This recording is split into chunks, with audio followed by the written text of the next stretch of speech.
दोस्तों JP power की अगर बात करें तो इस सप्ताह इसने बहुत ही जबरदस्त रिटर्न दिया, काफी अच्छा स्टॉक दौड़ा और भारी वॉल्यूम में कामकाज हुआ। लेकिन आगे भी क्या जेपी पावर में ऐसे ही तेजी जारी रहने वाली है या स्टॉक फिर से नीचे आने वाला है? यहाँ पे आप देखें तो पावर सेक्टर को लेकर बहुत सारी पॉजिटिव बातें निकल के आ रही है, जो ये इशारा कर रही है कि आने वाले समय पावर सेक्टर में और भी तेजी हो सकती है। लेकिन बाजार के लिए यहाँ पे कुछ मायूसी भरी खबर भी निकल के आ रही है। तो क्या आने वाले समय में क्या गिरावट होगी? क्या इस समय हमें जेपी पावर में प्रॉफिट बुक कर लेना चाहिए या फिर इस समय हमें इन्वेस्टमेंट का मौका तलाशना चाहिए? यहाँ पे जेपी पावर की बात करें तो स्टॉक की शुरुआत हुई फ्राइडे को 8.05 पर, लो बना 8 का और हाई है 8.75 का। अंत में क्लोजिंग 8.40 पर रही, जहाँ पे हमने 5% की तेजी देखी। तो स्टॉक में काफ़ी अच्छी तेजी बनी है। यहाँ पे आप देख सकते हो कि जेपी पावर बहुत ही ज़बरदस्त दौड़ा है कम समय में। यहाँ पे आप देख सकते हो कि कोविड काल में ये 50 पैसे के आसपास स्टॉक रन करता था। आप देख सकते हो 27 मार्च 2020 को इसकी प्राइस मात्र 50 पैसे थे, बहुत ही नीचे स्टॉक मिल रहा था। और ये स्टॉक मैंने आपको लगातार सजेस्ट भी किया बहुत निचले लेवल से, और काफ़ी अच्छा ये रिटर्न दे चुका है। यानी आप देख सकते हो कि इस स्टॉक ने लोगों को डेफिनेटली मालामाल किया ही है। यहाँ पे अगर आप देखें पिछले एक साल पहले जिसने भी इसमें इन्वेस्टमेंट किया उसको भी बहुत ही अच्छा रिटर्न मिल रहा है, क्योंकि इसकी प्राइस 3.95 की थी 7 सितंबर को। उस हिसाब से देखें तो कम से कम 112% का शानदार रिटर्न मिल रहा है। जिसने इसमें कम से कम 6 महीने पहले भी इन्वेस्टमेंट किया था उसको भी अच्छा रिटर्न मिल रहा है, क्योंकि 7 रुपीज़ की प्राइस थी 4 मार्च को। इस हिसाब से करीब 20% का पॉजिटिव रिटर्न मिल रहा है। इसके अलावा अगर किसी ने 1 महीने पहले इन्वेस्टमेंट किया था तो उसको भी कम से कम 15.07% का शानदार रिटर्न देखने को मिल रहा है, क्योंकि 7.30 की प्राइस थी 4 अगस्त को। सिर्फ 5 दिन पहले भी जिसने निवेश किया होगा उसको भी कम से कम 9.09% का पॉजिटिव रिटर्न देखने को मिल रहा है, क्योंकि 7.70 की प्राइस थी। तो आप देख सकते हो कि लगातार स्टॉक अच्छा दौड़ा है और काफ़ी अच्छा रिटर्न दे चुका है। अब आप देखेंगे कि 5% की तेजी थी जेपी पावर में, लेकिन अगर निफ्टी एनर्जी की बात करें तो वहाँ पर गिरावट थी। 27,358 के स्तर पर 0.75% की हमने गिरावट देखी। तो बाजार में गिरावट थी, उसके बावजूद भी पावर सेक्टर के ये शेयर दौड़ा है। इसका मतलब ये है कि लोगों की अच्छी खासी खरीदारी हो रही है, स्पेशली एफआई की तरफ से खरीदारी हो रही है इस स्टॉक के अंदर। अब बाजार के लिए जो चिंताजनक बात यह है कि इंटरनेशनल मार्केट जितने भी है वो फ्राइडे को गिरावट के साथ में क्लोजिंग दी है। आप देख सकते हो डाउ जोन 31,318 के स्तर पर 1.07% की हमने गिरावट देखी है। S&P 500 इंडेक्स की बात करें तो 3,924 के स्तर पर 1.07% की गिरावट थी। इसके अलावा नेस्डेक की बात करें तो 11,630 के स्तर पर 1.31% की बड़ी गिरावट। रज़ेल 2000 इंडेक्स की बात करें तो 1,809 के स्तर पर 0.72% की गिरावट। तो सभी बाजार में जितने भी इंडेक्स है सभी गिरावट के साथ में क्लोजिंग दी है। इसका मतलब यह है कि मंडे को हमारे बाजार में भी कुछ गिरावट के साथ में शुरुआत हो सकती है। लेकिन मुझे लगता है कि जिस तरह से एफआई की तरफ से खरीदारी आ रही है, आने वाले समय में क्लोजिंग हमारी पॉजिटिव रह सकती है। यहाँ पे एक बाजार के लिए बहुत ही अच्छी और गुड न्यूज़ निकल के आ रही है। इंडिया की इकोनॉमी विश्व की 5वीं इकोनॉमी बन गई है और इसने ब्रिटेन को पछाड़ दिया है। ये बहुत ही बड़ी गुड न्यूज़ है। अगर आप देखें इस तरह से तो जिस तरह से इंडिया मजबूत हो रहा है, अब इंडिया के आगे सिर्फ अमेरिका, चाइना, जर्मनी और जापान 4 कंट्री ही है।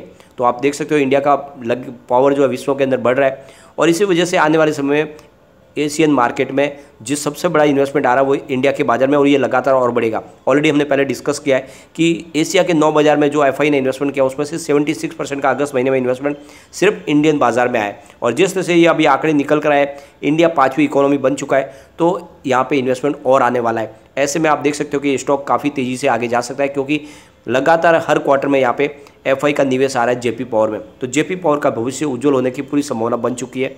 यहाँ पे एक अच्छी गुड न्यूज़ कोल इंडिया की तरफ से भी निकल कर आई है। कोल इंडिया ने कहा है कि अप्रैल से लेकर अगस्त महीने के दौरान करीब कोल इंडिया ने 243.3 मिलियन टन्स का सप्लाई किया है थर्मल पावर प्लांट को। और आप देख सकते हो ये पिछले साल की तुलना में 18.6% ज़्यादा है, क्योंकि पिछले साल सेम क्वार्टर में ये 205.2 मिलियन टन इन्होंने सप्लाई किया था। तो आप देख सकते हो कि लगातार कोल की सप्लाई बढ़ रही है। कोल इंडिया का जो टोटल प्रोडक्शन है वो भी 8.5% बढ़ा है इस अगस्त महीने में, जो 46.2 मिलियन टन रहा है, जबकि पिछले साल सेम क्वार्टर यानी अगस्त 2021 में ये 42.6 मिलियन टन था। तो आप देख सकते हो कि प्रोडक्शन भी बढ़ा है। इसके अलावा इन्होंने सप्लाई भी ज़्यादा किया है। इस बार इन्होंने 43.8 मिलियन टन का सप्लाई किया है थर्मल पावर प्लांट को, जबकि पिछले साल ये 37.8 मिलियन टन इन्होंने सप्लाई किया था। इस हिसाब से देखें तो 16% की यहाँ पे बढ़ोतरी देखने को मिल रही है। इसका मतलब कोल जिस तरह से ज़्यादा बढ़ा है, जिस तरह से कोल की सप्लाई ज़्यादा हुई है थर्मल पावर प्लांट को, इसका मतलब इलेक्ट्रिसिटी जनरेशन भी ज़्यादा हुआ है। तो इसका मतलब ये है कि आने वाले क्वार्टर में रेवेन्यू बढ़ता हुआ दिखाई देगा। ये इसके लिए एक बहुत बड़ा पॉजिटिव ट्रिगर है। आप समझ सकते हो कि आने वाले समय में यहाँ पे जेपी पावर में भी हमें रिजल्ट बहुत ही बेहतरीन आता हुआ दिखाई दे सकता है। वैसे Q1 का रिजल्ट तो बहुत ही शानदार था, तो Q2 उससे भी शानदार होने की पूरी संभावना है। एक सरकार की तरफ से जो निर्णय लिया गया है वो भी बहुत ही अच्छा है पावर सेक्टर के लिए। पावर सेक्टर के लिए सरकार ने कहा है कि जितने भी पावर सेक्टर की कंपनियां उनको रेस्क्यू किया जाए, क्योंकि आपको पता होगा बहुत सारा कर्ज है अलग अलग डिस्कॉम के ऊपर, और ऐसे में पावर सेक्टर की कंपनियों को बहुत ज़्यादा बिजनेस करने में परेशानी हो रही है। तो ऐसे में सरकार ने कहा है कि बैंकों को ज़्यादा से ज़्यादा इनको लोन प्रोवाइड करे और ईजीली तरीके से प्रोवाइड करे, जो इनकी डॉक्यूमेंटेशन है उसको भी जल्द से जल्द क्लियर करे और जितना ज़्यादा लोन चाहिए इनको उतना लोन प्रोवाइड किया जाए। तो कुल मिला के पावर सेक्टर के लिए सरकार की तरफ से मेहरबानी के द्वार खुले हुए। तो ऐसे में पावर सेक्टर की ये कंपनियाँ जो फिलहाल पेनी स्टॉक है आने वाले समय में डेफिनेटली मल्टीबैगर बनने की ताकत रखते हैं। अगर हम जेपी पावर के फंडामेंटल देखें तो मार्केट कैप 5723 करोड़ रुपीज़ का है। इसकी करंट प्राइस 8.35 की है। इसका 52 वीक का लो 3.89 का है और 52 वीक का हाई 11.2 का है। और स्टॉक का पी इसका 16.6 है। बुक वैल्यू इसकी 9.61 है। तो ये आप देख सकते हो अभी भी अपनी बुक वैल्यू से नीचे आपको मिलता है स्टॉक, ये इसके लिए बहुत ही अच्छी बात है। इसके अलावा इसका ROC 7.41% है, इसका ROE 1.64% है, फेस वैल्यू 10 है। तो ये आप देख सकते हो पेनी स्टॉक होने के बावजूद ये फंडामेंटल काफ़ी अच्छे हैं। पिछले 10 साल की इसकी परफॉर्मेंस अगर देखें तो कंपाउंडेड सेल्स ग्रोथ की बात करें तो 10 ईयर के हिसाब से 11% पॉजिटिव सेल्स देखने को मिल रहा है। 5 ईयर के हिसाब से कोई भी अपडाउन नहीं है, लेकिन 3 ईयर के हिसाब से 6% पॉजिटिव है और इस फाइनेंशियल ईयर 52% पॉजिटिव है। तो सेल के आंकड़े लगातार बढ़ रहे हैं और इस साल बहुत ही ज़बरदस्त तरीके से सेल में बढ़ोतरी हुई है, जो इसके लिए एक बहुत ही बड़ी खुशखबरी की बात है हमारे लिए। कंपाउंडेड प्रॉफिट ग्रोथ की बात करें तो 10 ईयर के हिसाब से -12% है, लेकिन 5 ईयर के हिसाब से 16% पॉजिटिव है, 3 ईयर के हिसाब से 31% पॉजिटिव और TTM 117% पॉजिटिव। तो कुल मिला के आप देख सकते हो कि प्रॉफिट और सेल्स दोनों ही ज़बरदस्त तरीके से बढ़ रहा है और जिस तरह से ये सामने आंकड़े निकल के आ रहे हैं ये साबित कर रहे हैं कि वाकई में जेपी पावर काफ़ी मजबूत हो चुकी है कंपनी। यहाँ पे इसकी स्टॉक की परफॉर्मेंस देखें तो स्टॉक प्राइस CAGR 10 ईयर के हिसाब से जरूर -11% है, लेकिन 5 ईयर के हिसाब से 6% पॉजिटिव है, 3 ईयर के हिसाब से 77% पॉजिटिव और इस ईयर 1 ईयर के हिसाब से 109% पॉजिटिव। तो स्टॉक की परफॉर्मेंस भी काफ़ी अच्छी हो चुकी है। इसके ROE को देखें तो 10 ईयर के हिसाब से -6% है, 5 ईयर के हिसाब से -9%, 3 ईयर के हिसाब से -7% और इस लास्ट ईयर 2% पॉजिटिव। तो ROE भी पॉजिटिव हो चुका है। कुल मिला के आप ये आंकड़े देखेंगे तो बहुत ही ज़्यादा उत्साहवर्धक है और ये आपको इन्वेस्टमेंट करने के लिए प्रेरित करेंगे। तो ये छोटा पेनी स्टॉक वाकई में मजबूत है और आने वाले समय में डेफिनेटली आपके निवेश को ये कई गुना बढ़ाने की ताकत रखता है। और ये स्टॉक मैंने आपको लगातार सजेस्ट किया हुआ है जब इसकी प्राइस 2 रुपये के आसपास थी। एक बार इसके पिवट लेवल को भी चेक कर लेते हैं। तो यहाँ से अगर गिरावट होती है तो 7.98 का इसको फर्स्ट सपोर्ट है, ये सपोर्ट टूट गया तो फिर 7.62 तक स्टॉक जा सकता है और नीचे चला गया तो फिर 7.23 तक जाएगा, ये आपको खास ध्यान रखना है।